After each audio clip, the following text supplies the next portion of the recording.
How's it going? I'm just here to show you another trick on a different machine. Got the Sp404.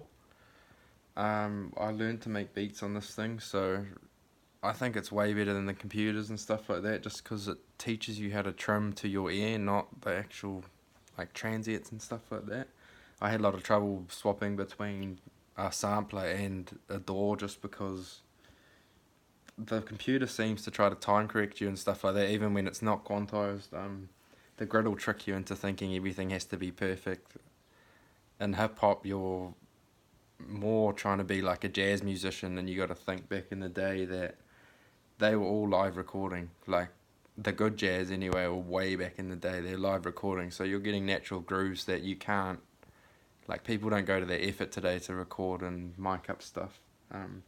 But yeah, I was just going to show you what I thought was a pretty good technique, because I don't use the sequencer on here, so I usually just use the resample method, which is I take like drum one shots and then resample it onto one pad, make a loop, reverb, EQ that, compress it, and then keep adding loops.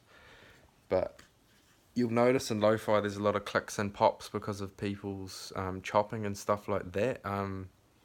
I figured the best way to get around that is to let your drums run forever, like just to run out and have a one shot or whatever you want to start your loop, to sort of be the ambience or the glue, if you like.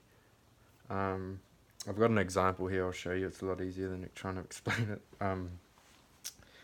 But yeah, pretty much all I do is have a sample, and you'll have, oops, sorry, a trigger there, and I turn gate off.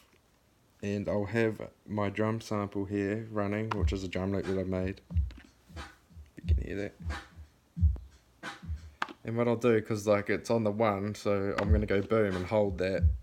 Or if you have gate off, you just hit it so it triggers, and have loop on. With this one shot, I take loop off, everything off, gate off.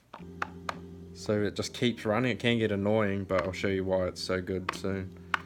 So instead of doing your usual like drum loop and you're trying to go like 1, 2, 3, 4, I try to like make that loop myself and record it onto one pad, which will be like this one shot, and then I have my break playing and just keep triggering the one shot on the one or wherever you want that particular sample to be in your sequencing. Record it a few times because you're not going to get it right the first time.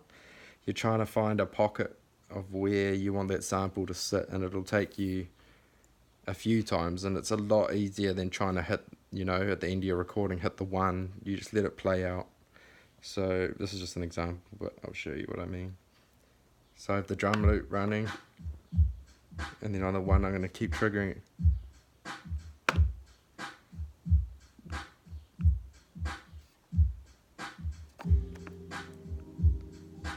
So it's just running out, and then hit it again. Way better. And then you just build your sample like that, like record that onto one pad, and you'll find that that actually gives you natural swing like a player, because you're not hitting the one every time like exactly right. But yeah, and if you do that with every sample and build that up, then your beats will sound way nicer than most people, because everyone just chops and tries to get their 4-bar loop perfect, and on these machines it's quite hard to do that. Like it took me months to get just like one perfect loop, and then once I sort of know the timing of the machine and where to mark and chop and stuff like that, then you sort of get a feel, and then you won't want to go back to DAWs. I'm telling you, like, it's a waste of time. You can get a lot of stuff done way quicker on an Sp404, even compared to the what's it called, the MPC Live. Like these things, man, like they're way quicker. Like your brain's your only limit with these things. And yeah, but if you've got any more questions or want to know something about this, or want me to do a workaround for a problem, I can, more than happy to do that. So leave something in the comments, and I'll be doing a lot more videos this year. So cheers for watching, and yeah, peace.